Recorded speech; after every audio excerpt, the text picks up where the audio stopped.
Welcome to the Parent Matters podcast, where we help you navigate the ever-changing landscape of parenting and equip you with tools to confidently parent your children. I'm Susan Stutzman, and today we're talking about a new tool, my book, Worry Wishing Trail. And to help me do that is Angie Golden. Angie is the artist who illustrated the book. Welcome to the show, Angie. Oh, thanks for having me. So, Angie, tell us a little bit about yourself, what you do, who you are. Just introduce yourself to our listeners. So I teach elementary art. I teach Susan's daughters. I teach in Hinsdale, Illinois. I teach kindergarten through fifth grade. This year is a little different. I taught remotely for half the year, but now I'm back to kids in my classroom, which has been wonderful. I went to school for painting and art education at University of Illinois in Champaign. And I got my master's at Northern just last year. I finished. Congratulations. Thank you.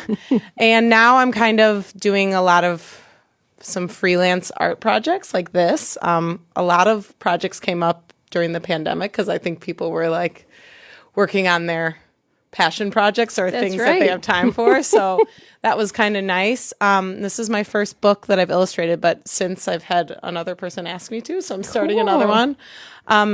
And I wasn't sure if it would be something I would be good at, but it kind of came pretty easily. And I think it was a really fun process. So I hope to get, more people wanting me to help with that kind of thing. So it's cool. Yeah.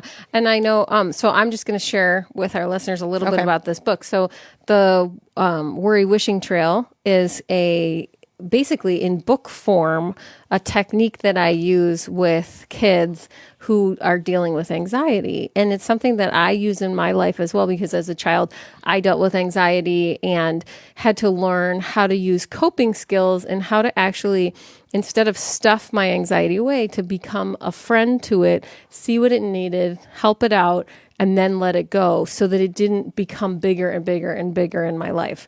And so basically, the book talks about how it's important to look at your worry, name it, if it has a name, to get it what it needs, and then take it on a journey, take it on a walk, give it breath.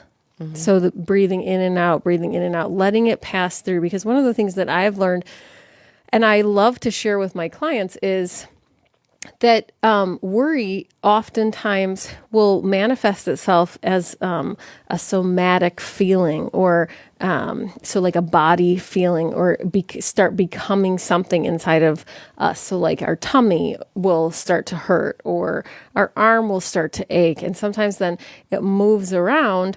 But if we then get really scared of it, it can get bigger and bigger and bigger. But if we begin to be like, oh, shoulder, what do you need? Mm-hmm. Right? Like, do you need a massage? Do you need a drink? Or like if your throat feels scratchy.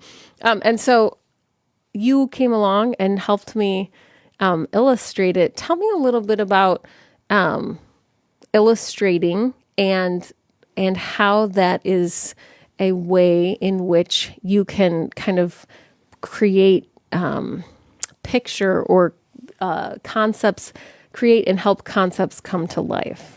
Well, I think it was helpful. You had this vision with the trail that you follow, which I think is part of the process that you do with kids. Mm-hmm.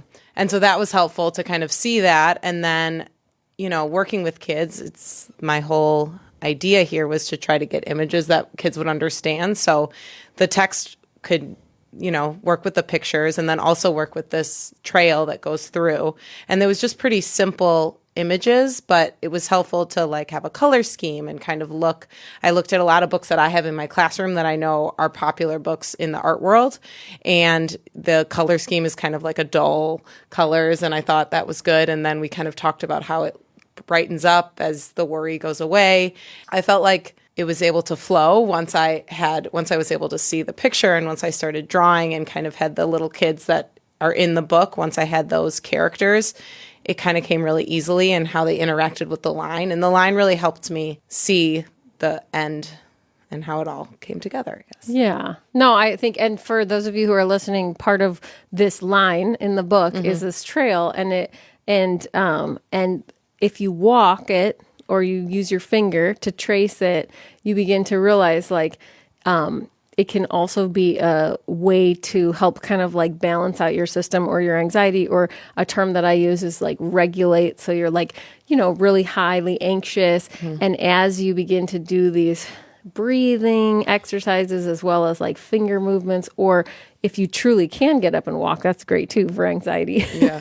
But it starts to lower the intensity. And then it is my hope that through these types of exercises that you can let go of the worry, and we show that at the end of the book. Yeah. Which is really cool. Yeah, and I did just feel like it brought me back to when I was a kid, and I had something like I lost my library card once, and I remember being like so weighed down by that silly little worry, and I just wish I had that as a kid. And I think I didn't ever talk to my parents about it because I didn't really realize that I was going through this with something so small. Yeah. So I kind of related to the story too, just because I wish I had something like that. And I like the exercise and the way it's, calming down your worry or letting it float away, and maybe it'll come back, but now we know what to do, which I really liked.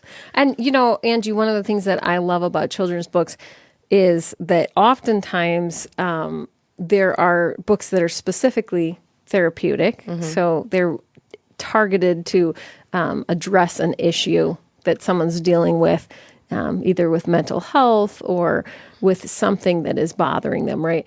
But a lot of books can be used therapeutically, even if they weren't written specifically for therapy. And part of that is because children's books often help kids with dealing with issues through projection.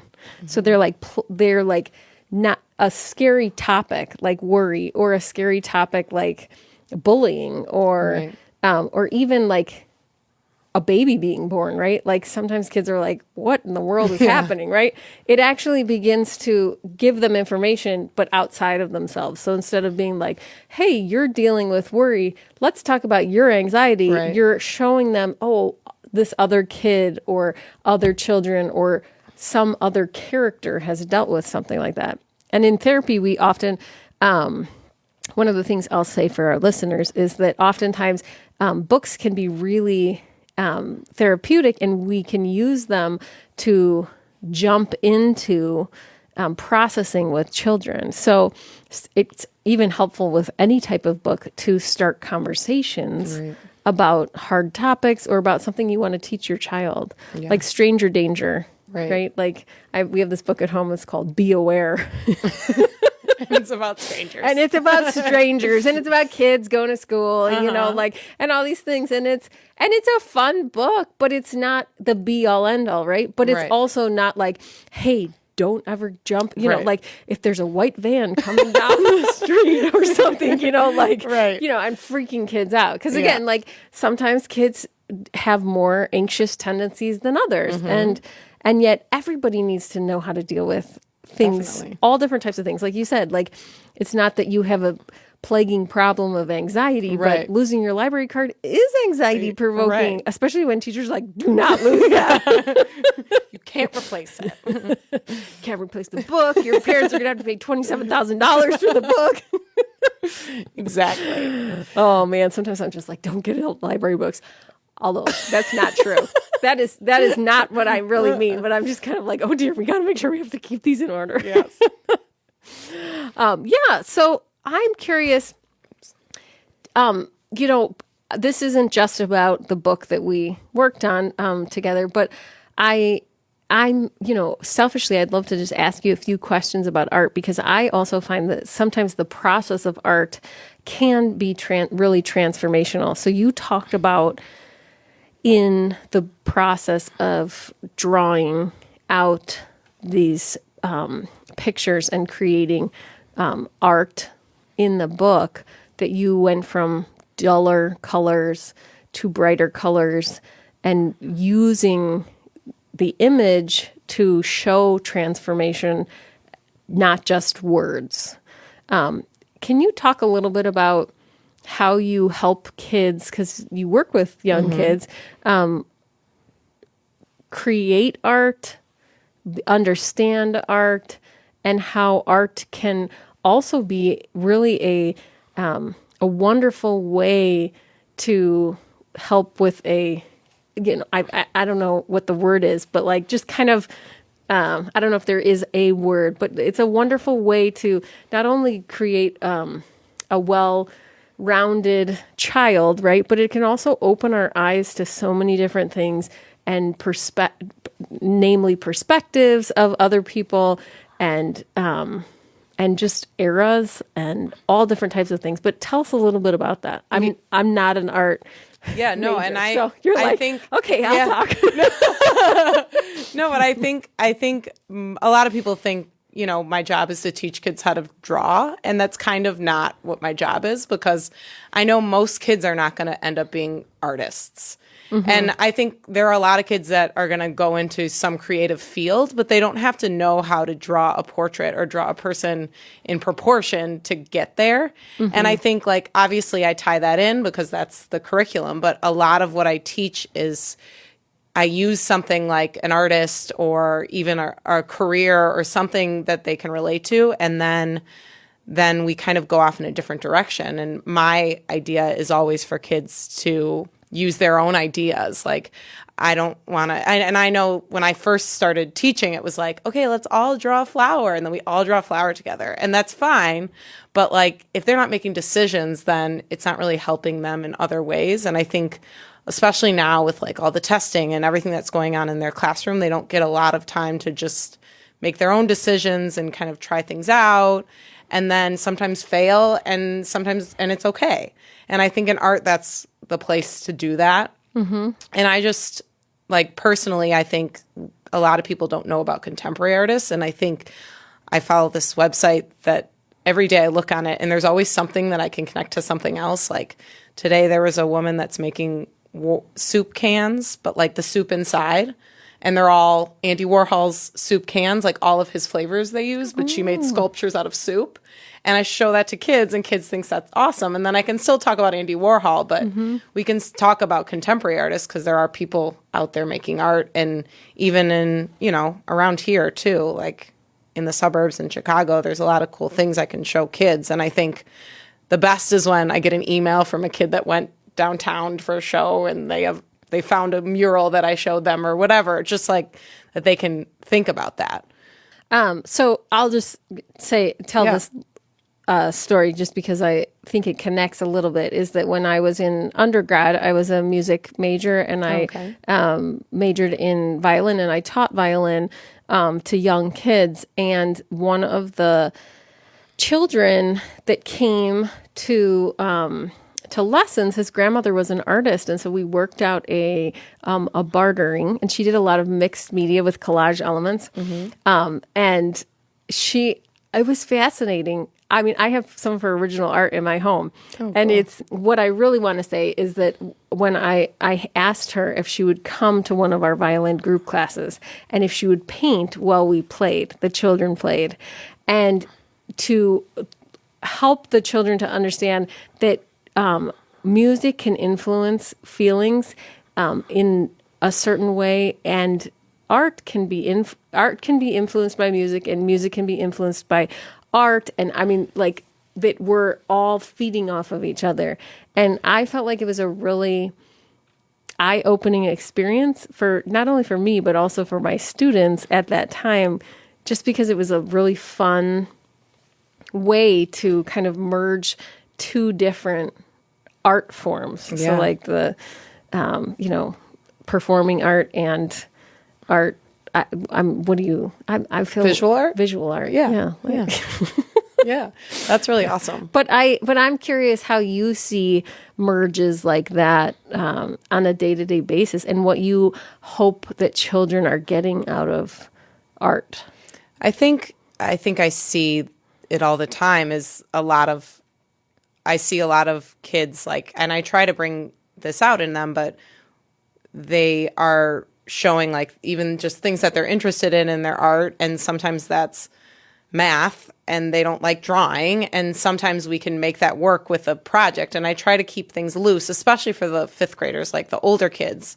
It's like we're doing something in perspective, and that's really hard for some kids. But some kids want to, draw like their dream house, and then they have a story behind it, and they tell me about their their lake house and that their grandma had this house. It just, I find that I learn a lot about kids and a lot about their interests and their experiences. And I just think the creativity side can help them in every other part of their life.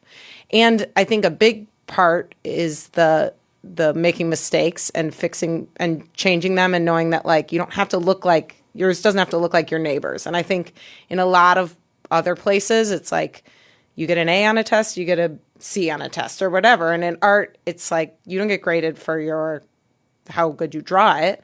Like if you have a really cool story behind your art, then that's just as good as making a beautiful drawing. Yeah. And I think art can connect to everything. And my mom's a musician, and so she plays the flute. And I know that we've done stuff like that before where she like plays music and then the kids draw with it. And it's like abstract drawing. It doesn't have to be beautiful, but like what does the music make you feel and what color goes with that? And I don't know. I think it's awesome to try to connect as many of those things together as possible. Yeah, because a lot of times outside of us, the outside influence does affect our insides and helping us to be able to discern and understand what we're feeling and how things go together. And then also, I talk about this, a similar concept, right, in therapy of coupling or like having things be together. So a lot of people know the experiment that a therapist or a scientist did named Pavlov and the bell and the dog. And he had the dog would give the dog food every time the bell would ring. And then eventually the dog learned to salivate when the bell would ring, and then he would ring the bell and the dog would salivate even if you didn't give him food, right? And so sometimes we couple things or things get paired together and for good or for bad, right? So you hear minor key music and you think of like scary stuff. Right. Right? Yeah. But if you watch a scary movie and you turn the sound off, it's like... Not scary at all. Different, totally right? And again, too, with art, I'm sure that there are many correlations, right? But helping children to say, you know, let's check it out. Is that just because it is painted in dark colors, or does that mean it's scary? Or what are they trying to help to bring up in us so that we can have an experience with that image or with, those images? Right. And I always think about that. You can connect with like advertising with kids, and it's like, what are they trying to do and how are they doing it? And it's all about the way something looks. And you can talk about, and I don't do this with my kids, but like just like toys that are for different genders and like, how can you tell? And it's a lot of things that we look at. Kids don't really stop and think about what it's trying to make you feel. Right. And especially with colors, like you can talk about what different colors are trying to make you feel. And I think having them be able to like dissect images, paintings, anything can help them just in their whole world, like the visual culture around them that, is bombarding them that they don't really stop and look at. So I think it's good to teach kids how to like dissect an image, which is kind of what I do too in art, is when I introduce artists and we talk about it, Yeah. And I think that touches on, and I know you said you teach my girls, but I think it touches on too, like the work that teachers are trying to get their students to achieve. So it's not just about reading words on a page. It's about, do you understand, right? The comprehension. Can you retell it? Can you tell me an example of when, this may have happened in your life, right? All of that is in their reading grade. All of where, as a parent, I'm just like, yeah, they can read the words. Like, yeah, right. Right. But it goes in correlation with, and I know there's a lot of back and forth and with parents on with Common Core math too, right? But I think one of the beauties that I will name is, even though I wasn't taught like that and a lot of adults weren't taught like that, right? And they're watching their children, is that it really does help children to learn in different ways, right? Visually, and to be able to see and not just like cater to children that are good with numbers, but they're also children that can manipulate things, right? And that's the way and this is a little tangent, but but I feel like it is our school systems are trying to work more towards teaching well-rounded math, well-rounded art, well-rounded reading, so that we are learning in different forms. But I love that, as children are able to go to art class, they're able to do and create different, not just the same. Right. Yeah. I think of like last year when COVID was before COVID. Mm-hmm. Yep. And you did the Love Monster. Uh-huh. And I have the Love Monsters framed, and Ellen, I have twins. You know this, but I have twins, and they're totally different. Right. Like different colors, like different, they both look like a love monster. Right. But very, very different schemes, different. You can tell, like, one of my children is more perfectionistic. And so, you see the, I don't know, I think they were hearts or hearts. There were hearts around them. And like, with the jagged scissor cut versus like very meticulous. And then you're allowing them different color choices and different ways to draw. I think the eyes. Yeah, I think they could have different expressions. Maybe. Yeah, but then they were all outlined, each of them, and so I think just even in that simple, it can look different, right? It's where a 5 is a 5, right. you cannot write it this way. No, you right, have to write it this exactly. way. Yeah. I think it's helpful, and especially for problem solving. And that's one thing that I talk to parents about. One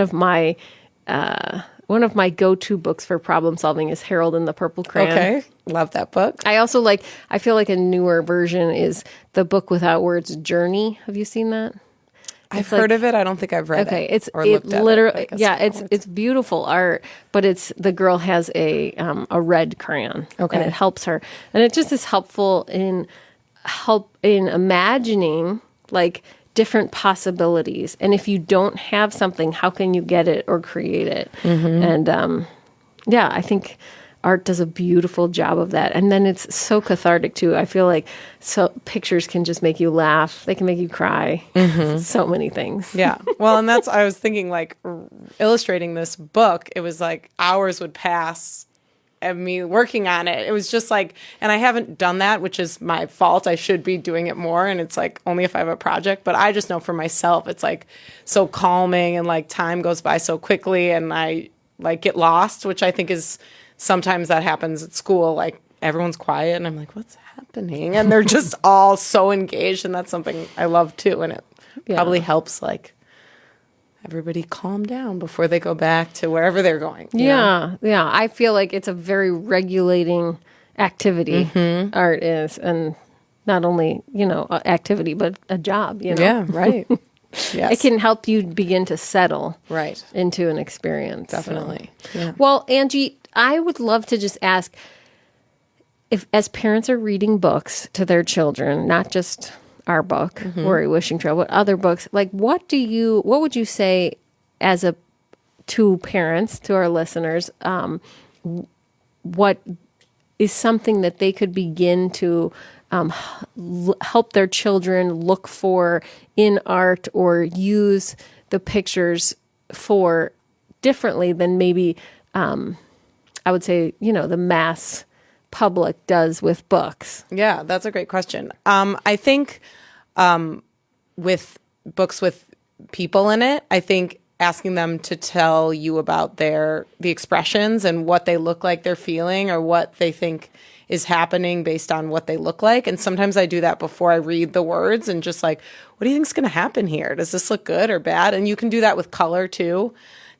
I think that helps. And then a lot of times when I read books to my students, it's like, what medium do you think they used? Or what, is this watercolor? Is this, and that's just, I don't know how helpful that is with other things, but I just know, I'm trying to get the kids to learn what everything is, and they're trying to, figure out what watercolor, I know what it looks like, but what does it look like on paper?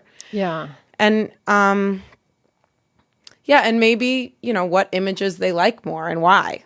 and there's no wrong answer to that, but just having them talk about why they like something is, I think, beneficial.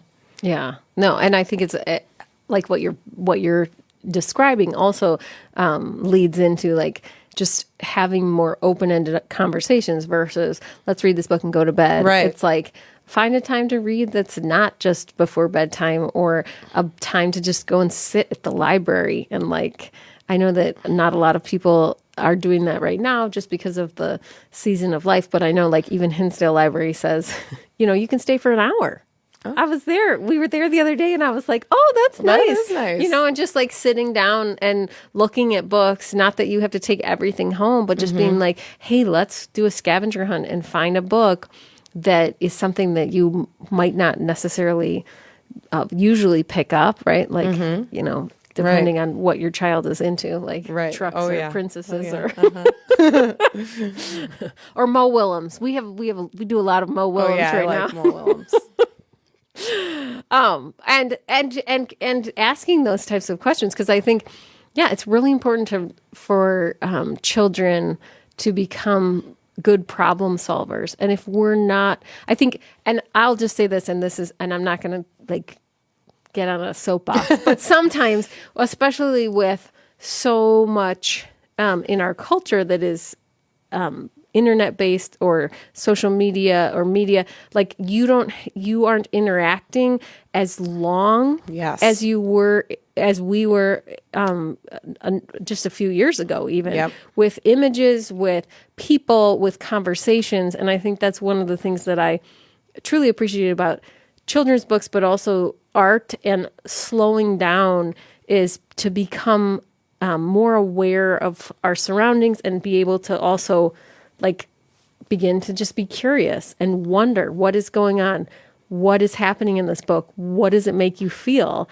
And I think a lot of that times then that also can help with other things in life. Yes, because I just find and I've only been teaching for 9 years, I think, but I just find now it's really hard for kids to just sit like after they're done with something, because they're so used to having two things happening at once. And I know I sit on my computer with my phone with the TV on, and I think if you sit and just read a book and talk about every page and go really slow and not have any other distractions, I'm sure that that's great for kids, because I think it's hard for them and it's hard for me too to just do one thing, focus on it, Yeah, I've read a number of things that have recently come out from different scientific journals that have talked about children's motor skills, their gross motor skills, and sometimes the lack of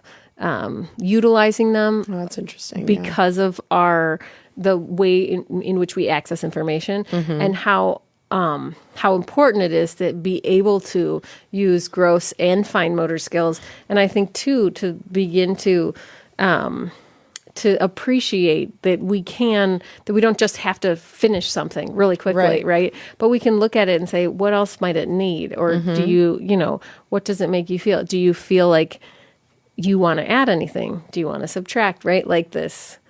Right. You don't have to just do the assignment to do the assignment. Right. Yeah. And that's something I struggle with all the time. Some people just want to rush through, and it's like, do you really think that looks done? Or, and it's hard because you want to be like, no, you got to finish that. But you also want them to make their own decisions. And I think with art, especially, when they have more freedom, you got to get them to really care about what they're doing and then keep working. And I think too, another beautiful thing about art is it uses and plays with so many shapes, and helps, I think too, open up conversations about ways in which we're all different, and that there's beauty in all different types of shapes and all different types of art. And just because I enjoy things like George Clee, is that how you say his name? I have a fake one in my house. Okay. His big orange head, Oh, okay. Yeah. or mixed media, doesn't mean that my children will. And like being able to talk about those types of things. Or I remember when I was a kid, my dad took us to the Art Institute a lot. And I remember just being mesmerized as a little child at all the little miniature. Yes. The like Thorn Room? Yes. Yeah, I think that's and like what it just is, yeah. going and like peering in these they windows love and like how fun and imaginative, right? And that too is art. Like even walking around and viewing people's gardens or homes, seeing architects and interior designers, they have to use a lot of artistic concepts and how important it is to just begin to see and notice and be with and appreciate. Yeah, definitely. Cool. Okay, so Angie, thank you so much for being on this podcast with me, for talking about all different types of fun things. I know you teach art to elementary school students, but you also teach individual lessons, right? Yes, Private I do. lessons. Yes. So, and you also are illustrating books now. Yes, So yes. if people want to get a hold of you because they're like, hey, I want her to illustrate my book, where can they find out more about you? So I have a website that's with the school, but I'll give you my email address too. So my website is monroeart.weebly.com, which is just my Monroe School website. But my email is angiegolden87@gmail.com, and I kind of am open to any type of project. So cool. Yeah. Awesome. It's Okay, fun to so do this one. we'll put a link in the show notes so that people can take a look at that. And we'll also have a link in the show notes where to purchase our book. Right now, it's only on Amazon, but perhaps it will be in other places at some point. Very exciting. Because the art is really great. It's awesome. But thank you so much for joining me. And if you enjoyed what you heard, if you want any more parenting tips or just are interested in finding out about different parent matters that are important to myself as well as the team here at Kid Matters, please subscribe. And thank you so much.